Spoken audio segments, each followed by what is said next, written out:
నమస్తే, నేను Yashoda. Welcome to Pallavi TV. Pahalgam ఉగ్రదాడి నేపథ్యంలో తిరుమలలో సెక్యూరిటీని టైట్ చేశారు. అలాగే ఉగ్రవాదుల నుంచి ముప్పు పొంచి ఉందని కేంద్ర నిఘా వర్గాల హెచ్చరికలతో బందోబస్తును కూడా పెంచారు. అయితే ఈ మధ్య కాలంలో తిరుమలకు వచ్చే భక్తుల భద్రతను దృష్టిలో ఉంచుకొని మాక్ డ్రిల్ నిర్వహించారు. దీంట్లో పోలీస్, ఆక్టోపస్, విజిలెన్స్ బలగాలు ఈ మూడు కూడా ఈ మాక్ డ్రిల్లో పాల్గొన్నాయి. మరోవైపు అలిపిరి రూట్ అలాగే ఘాట్ రోడ్లలో కూడా తనిఖీలు నిర్వహిస్తున్నారు. ఆర్టీసీ బస్సులు, ప్రైవేటు వాహనాల్ని కూడా భద్రతా సిబ్బంది ఆపి రెగ్యులర్ గా చెక్ చేస్తూ ఉన్నారు. శ్రీవారి ఆలయ పరిసరాల్లోనూ స్పెషల్ సెక్యూరిటీ ఫోర్స్ ని ఏర్పాటు చేశారు. అయితే మొత్తంగా తిరుపతిలో మరోసారి భద్రతా వైఫల్యం బయటపడింది. పహల్గాం టెర్రర్ అలర్ట్ ఉన్నా కూడా అన్యమత బొమ్మలు, ఆ బొమ్మలు ఉన్న కార్లు తనిఖీ కేంద్రాన్ని దాటుకుని తిరుమలకు చేరుకున్న ఘటనలు రెగ్యులర్ గా జరుగుతున్నాయి. అయితే మొత్తంగా తిరుమల ఈ మధ్యనే ఈ వివాదాలతో ప్రాచుర్యంలోకి రాలేదు. గత కొంతకాలంగా మనం చూసుకుంటే తిరుమల వివాదాల్లో ఇరుక్కోవటం ఎక్కువగా వార్తల్లోకి వచ్చింది. జంతువుల కొవ్వు కలిసిన నెయ్యితో తిరుమల లడ్డూలు తయారు చేస్తున్నారన్న వివాదం ఒకేసారి దేశవ్యాప్తంగా పెద్ద దుమారాన్ని రేపింది.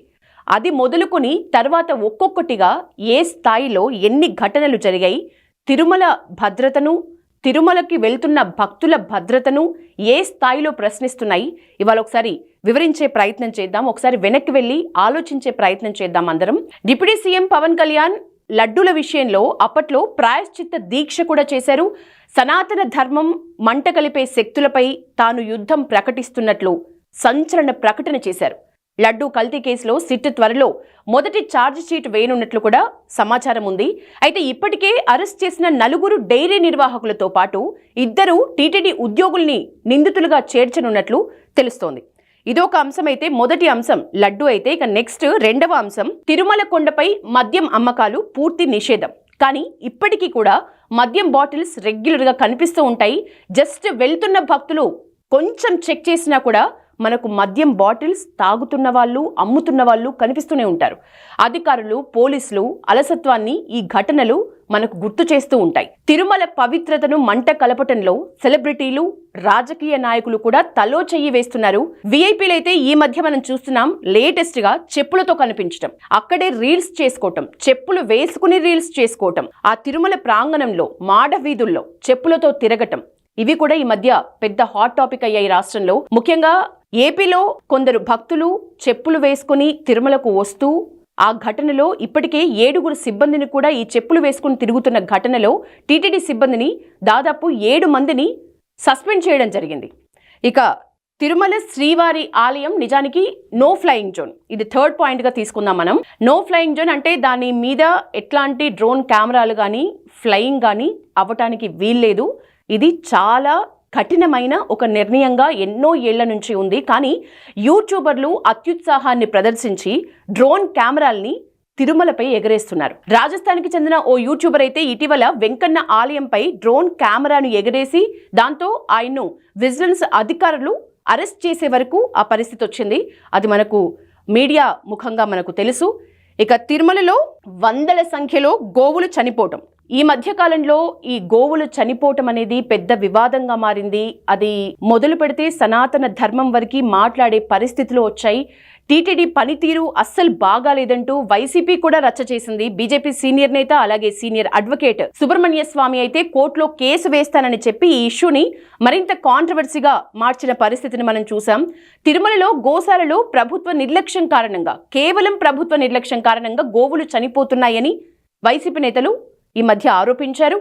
ఆవులు చనిపోయింది నిజమే, కానీ దానికి కారణాలు వేరే ఉన్నాయంటూ ప్రభుత్వం కూడా వివరణ ఇచ్చుకోవాల్సిన పరిస్థితి వచ్చింది. తాజాగా శ్రీకాకుళం జిల్లా శ్రీకూర్మంలో తాబేళ్లు, నక్షత్ర తాబేళ్లు మరణించినా కూడా అధికారులు దీనిపై ఏమాత్రం పట్టించుకోవట్లేదు, సరిగా స్పందించలేదు అనే విమర్శలు ఉన్నాయి.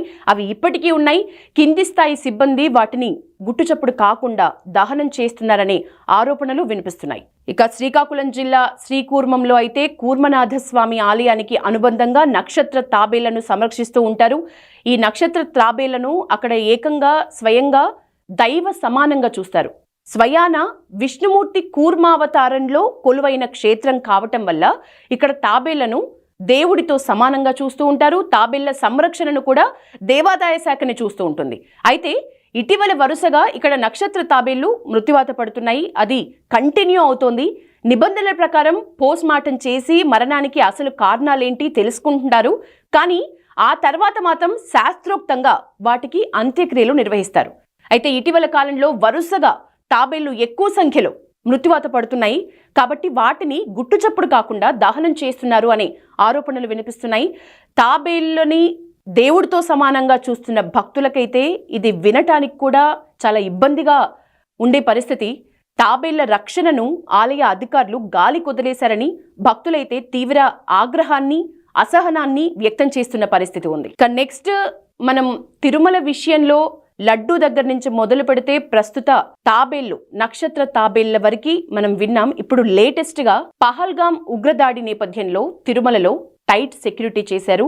చూడాలి దేనికది లడ్డూ కల్తీ, మద్యం అమ్మకాలు, విఐపి చెప్పులతో దర్శనాలు, తిరుమలలో గోవుల మరణాలు, ఫ్లయింగ్ జోన్ని నిబంధనని ఉల్లంఘించటం, ప్రతిదీ కూడా రెగ్యులర్గా అంత పవిత్రంగా ఉండాల్సిన దేవస్థానం వెంకటేశ్వర స్వామి నడయాడిన దైవ భూమిగా చూస్తున్న దేవస్థానం మీద రెగ్యులర్గా ఏదో ఒక టాపిక్ కాంట్రవర్సీగా మారుతూనే ఉంది. భక్తుల మనోభావాలతో ఆ టాపిక్స్ అన్నీ ఆడుకుంటూనే ఉన్నాయి.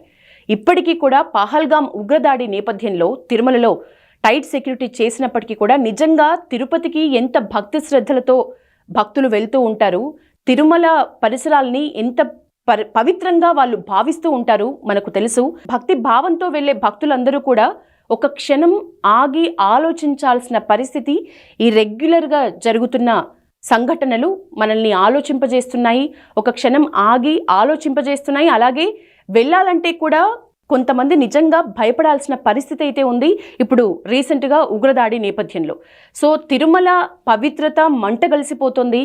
తిరుమలలో భక్తుల ముసుగులో ఉన్న వేరే మతస్థులు, కులస్థులు, వేరే వాళ్ళు అక్కడ చేస్తున్న అసాంఘిక చర్యలపై ఏమాత్రం ఫోకస్డ్గా దేవస్థానం వారు కానీ అక్కడున్న అధికార యంత్రాంగం కానీ లేరు అని భక్తుల మనోభావాలతో ఆడుకుంటున్న పరిస్థితి ఎప్పటికప్పుడు అది రిపీట్ అవుతూనే ఉంది అనే భావన మాత్రం భక్తుల మధుల్లో ఉంటుంది. చూడాలి మొత్తంగా ఇన్ని ఇన్సిడెంట్స్ వరుసగా జరుగుతున్న ఇట్లాంటి నేపథ్యంలో కూడా రీసెంట్గా పహల్గాం దాడి నేపథ్యంలో అయినా తిరుమల పవిత్రకి భంగం వాటిల్లకుండా తిరుమల తిరుపతి దేవస్థానం వారు కానీ అక్కడున్న యంత్రాంగం కానీ ప్రభుత్వం ఎవరైతే అక్కడున్న డిప్యూటీ సీఎం కొంతమంది మంత్రులు, ఎమ్మెల్యేలు ఏకంగా సనాతన ధర్మమని కాషాయ కండువా కప్పుకొని అక్కడ హిందుత్వాన్ని, హిందూ వాదాన్ని బలంగా వినిపించి కాపాడే మాటలు మాట్లాడుతున్న ప్రతి ఒక్కళ్ళు కూడా వీటన్నిటికీ ఆన్సర్స్ చెప్పాల్సిన అవసరం ఉంది. ముఖ్యంగా భక్తుల్లో ఈ భయాల్ని తొలగించాల్సిన అవసరం అయితే ఖచ్చితంగా ఉంది. ఇది ఇవాల్టి ఒక స్పెషల్ టాపిక్ తిరుమల తిరుపతి దేవస్థానానికి సంబంధించి. This is Yashoda, Pallavi TV signing off.